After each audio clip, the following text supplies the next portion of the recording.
আজকে তোমাদের সাথে শেয়ার করব চিকেনের রেসিপি, তবে বেশ একটু অন্যরকম নতুনভাবে। একঘেয়েমি একই রকমভাবে চিকেন রান্না করলে কিন্তু ভালো লাগে না। যদি একটু ভিন্নভাবে রান্না করা যায় তাহলে সেই রান্নার স্বাদ ও গন্ধ সম্পূর্ণ বদলে যায়। আজকে সেই রকমই একটা চিকেনের রেসিপি তোমাদের সাথে শেয়ার করতে চলেছি। নমস্কার বন্ধুরা, শুভমিতা ব্লগে সবাইকে স্বাগত জানাই। আশা করছি রেসিপিটা তোমাদের ভালো লাগবে, আর বাড়িতে অবশ্যই একবার হলেও এই রেসিপিটা বানিয়ে আমায় কমেন্ট করে জানাতে ভুলো না রেসিপিটা তোমাদের কেমন লাগলো। তাহলে চলো রেসিপিটা দেখে নেওয়া যাক।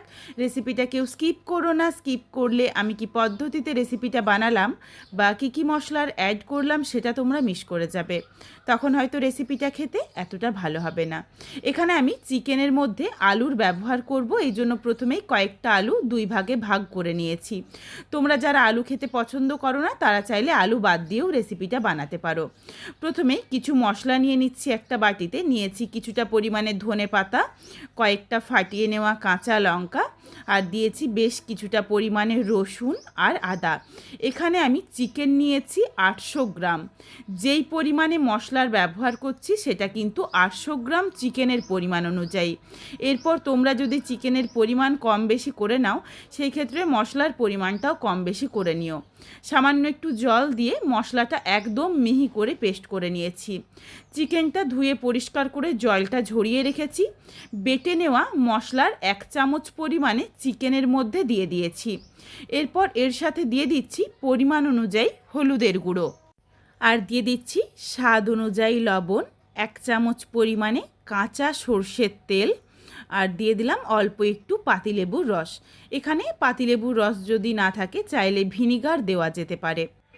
আর দিয়ে দিচ্ছি একটা মাঝারি সাইজের পেঁয়াজের অর্ধেকটা পেঁয়াজ কুচি, খুবই অল্প পরিমাণে, দেখো অর্ধেকটার বেশি কিন্তু পেঁয়াজ কুচি দিলাম না। এই পেঁয়াজ কুচি দিয়ে এরপর হাতে করে খুব ভালোভাবে মেখে নিচ্ছি। চিকেনটা ম্যারিনেট করে রেখে দেব প্রায় 20 থেকে 30 মিনিটের জন্য, যাতে এই মশলাগুলো ভালোভাবে চিকেনের মধ্যে ঢুকে যায়। বাকি বাটা মশলাটা রেখেছি 1 চামচ দেওয়ার পর, সেটা কিন্তু আমি পরে ব্যবহার করব।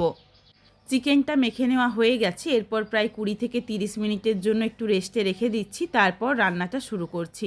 প্রথমেই কড়াই গরম করে বেশ খানিকটা সর্ষের তেল গরম করে নিলাম। তেলটা খুব ভালোভাবে গরম করব, আর একদম ধোঁয়া ওঠা গরম করব। দেখো কড়াই থেকে ধোঁয়া উঠতে শুরু করেছে। এরপর দিয়ে দিচ্ছি পেঁয়াজ।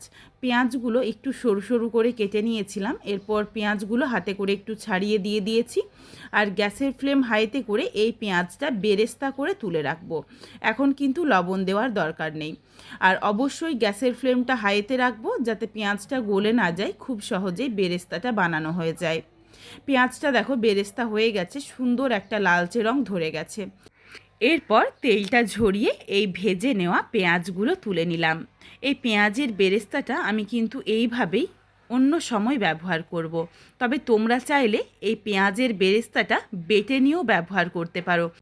আমি যেই সময় এই পেঁয়াজের বেরেস্তা ব্যবহার করব ঠিক সেই সময়ই তোমরা বেটে নেওয়া বেরেস্তাটাকে অল্প অল্প করে দিয়ে নিতে পারো।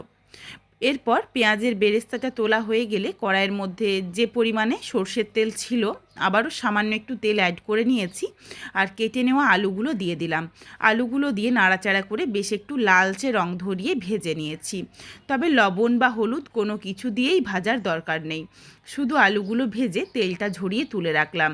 এই তেলের মধ্যে পেঁয়াজের বেরেস্তাটা ভেজে নেওয়ার জন্য তেলের কিন্তু একটা সুন্দর গন্ধ চলে আসে, যেই গন্ধটা রান্নাটার সাথে কিন্তু থেকে যায়। ওই তেলের মধ্যেই আলুগুলোও ভাজা হলো, আলুর মধ্যেও কিন্তু সুন্দর একটা গন্ধ থাকে।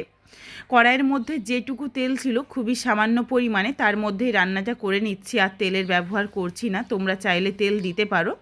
যেটুকু তেল ছিল তার মধ্যে ফোড়নে দিয়েছি তেজপাতা, শুকনো লঙ্কা আর গোটা গরম মশলা, যার মধ্যে রয়েছে ছোটো এলাচ, লবঙ্গ, দারচিনি। ফোড়নটা ভাজা হয়ে গেলে দিয়ে দিয়েছি বেটে নেওয়া মশলার পেস্ট। বেটে রাখা মশলাটা দিয়ে সামান্য একটু লবণ দিয়ে দিলাম। এরপর নাড়াচাড়া করে গ্যাসের ফ্লেম লোতে করে মশলার কাঁচা গন্ধটা চলে যাওয়া অবধি অপেক্ষা করব। মশলার যখন কাঁচা গন্ধটা চলে গেছে এরপর দিয়ে দিলাম বড় সাইজের একটা টমেটো কুচি। টমেটো দিয়ে নাড়াচাড়া করে এরপর এই মশলার সাথে ভালোভাবে কষিয়ে নিচ্ছি। অল্প একটু লবণ দিয়েছিলাম মশলার সাথে, এই জন্য কিন্তু সহজেই টমেটোটাও দেখো নরম হয়ে গেছে। এরপর দিয়ে দিচ্ছি পরিমাণ অনুযায়ী হলুদের গুঁড়ো, অল্প করেই দিলাম, তার কারণ চিকেনের মধ্যে হলুদের গুঁড়ো দিয়ে ম্যারিনেট করা রয়েছে। আর দিয়ে দিলাম ঝালের জন্য লঙ্কার গুঁড়ো, হাফ চামচ পরিমাণে জিরের গুঁড়ো। এখানে আর ধনের গুঁড়ো ব্যবহার হবে না, তার কারণ ধনেপাতা বাটার ব্যবহার হয়েছে। আর লঙ্কার গুঁড়োটাও অল্প করেই দিয়েছি, তার কারণ কাঁচা লঙ্কা বাটার ব্যবহার রয়েছে, সেটা বুঝেই কিন্তু তোমরা লঙ্কার গুঁড়োটা দিয়ে নিও। ভালোভাবে নাড়াচাড়া করে মশলাটা কষিয়ে নিয়ে সামান্য একটু জল দিয়ে আবারও মশলাটা কষিয়ে নিয়েছিলাম। দিয়ে অর্ধেকটার মতো ক্যাপসিকাম ছিল বাড়িতে, এই জন্য আমি ক্যাপসিকামটা ছোট ছোট করে কেটে দিয়ে দিয়েছি। ক্যাপসিকাম দিলে কিন্তু চিকেনের মধ্যে সুন্দর একটা গন্ধ আসে। তবে হাতের কাছে যদি ক্যাপসিকাম না থাকে তাহলে চাইলে ক্যাপসিকামটা বাদ দিতে পারো। ক্যাপসিকাম দিয়ে মশলার সাথে খুব ভালোভাবে কিছুক্ষণ সময় নিয়ে কষিয়ে নিয়েছি। এরপর দিয়ে দিলাম হাফ চামচ পরিমাণে চিনি।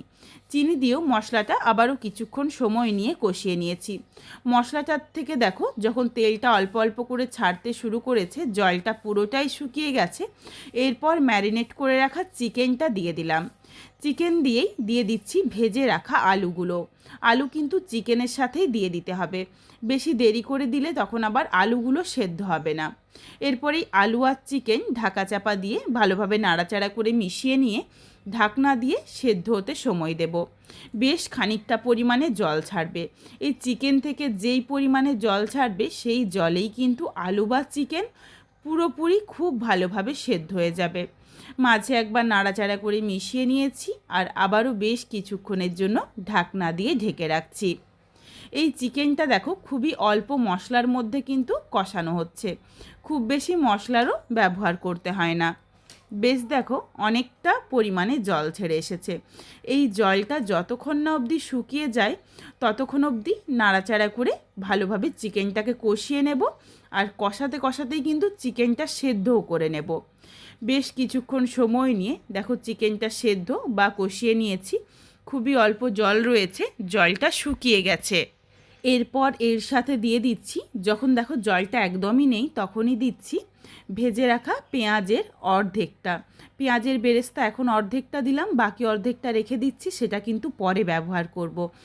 আর এর সাথে দিয়ে দিচ্ছি 1 চামচ পরিমাণে কাশ্মীরি রেড চিলি পাউডার। এটা দিলাম কালারের জন্য, আর এটা সম্পূর্ণ অপশনাল, তোমরা চাইলে দিতে পারো, না চাইলে বাদ দিতে পারো। পেঁয়াজের বেরেস্তা আর কাশ্মীরি রেড চিলি পাউডার দিয়ে নাড়াচাড়া করে গ্যাসের ফ্লেম মিডিয়াম টু হাইতে করে আবারও বেশ খানিকক্ষণ সময় নিয়ে কষিয়ে নেব, যতক্ষণ না অবধি কড়াইয়ের তলার মধ্যে অল্প অল্প করে ধরে যাচ্ছে। খুব ভালোভাবে কিন্তু এই চিকেনের জলটাকে শুকিয়ে নিতে হবে। তোমরা যদি পেঁয়াজের বেরেস্তাটা বেটে নাও সেই ক্ষেত্রে কিন্তু এই সময় অর্ধেকটা দিয়ে নিও, বাকি অর্ধেকটা শেষে দিয়ে নিও, তাহলেই কিন্তু রান্নাটা খেতে বেশি ভালো লাগবে। একদম দেখো কড়াইয়ের মধ্যে লেগে লেগে যাচ্ছে। এরপর এখানে দিয়ে দিচ্ছি বেশ খানিকটা পরিমাণে জল, যেমন ঝোল রাখতে চাও সেই বুঝে জলটা দিয়ে নিও। জলটা দিয়ে নাড়াচাড়া করে ভালোভাবে মিশিয়ে নিচ্ছি। এরপর এই ঝোলটা ফুটে যাওয়া অবধি অপেক্ষা করব। আর খুব বেশি সময় কিন্তু লাগবে না রান্নাটা হতে, তার কারণ চিকেন কষাতে কষাতেই ভালোভাবে সেদ্ধ হয়ে গেছে। ঝোলটা সুন্দরভাবে যখন ফুটে উঠেছে, এরপর গ্যাসের ফ্লেম মিডিয়ামে করে ঢাকনা দিয়ে মিনিট 4-5 সময় নিয়ে আবারও একটু রান্নাটা করে নেব। সুন্দরভাবে দেখো ঝোলটা কিন্তু রেডি হয়ে গেছে। ওপরে কিন্তু কালারটা এখনও বসেনি, গ্যাসের ফ্লেম অফ করে একটু ঠান্ডা হয়ে গেলেই কিন্তু কালারটা বসে যাবে। এখানে দিয়েছি স্বাদ অনুযায়ী লবণ, আর গ্যাসের ফ্লেম লোতে করে আবারও 2-3 মিনিট সময় নিয়ে একটু রান্নাটা করে নিয়েছি। দেখো ঢাকনা ছাড়া রান্নাটা করতেই ওপরে কালারটা বসতে শুরু করেছে। এরপর নামিয়ে নেওয়ার আগে দিয়ে দিলাম ভেজে রাখা পেঁয়াজের বেরেস্তা। পেঁয়াজের বেরেস্তা দিয়ে নাড়াচাড়া করে মিশিয়ে নিলাম। আবারও 1 থেকে 2 মিনিট সময় নিয়ে একটু রান্নাটা করে নিয়েছি, যাতে এই বেরেস্তাটা ভালোভাবে মিশে যায় রান্নাটার সাথে। তারপরই গ্যাসের ফ্লেম অফ করে দেব, আর কোনো কিচ্ছু দেওয়ার দরকার নেই। এই পেঁয়াজের বেরেস্তার যে একটা সুন্দর গন্ধ, এটা কিন্তু বেশ ভালো লাগে চিকেনের এই রেসিপিটার সাথে।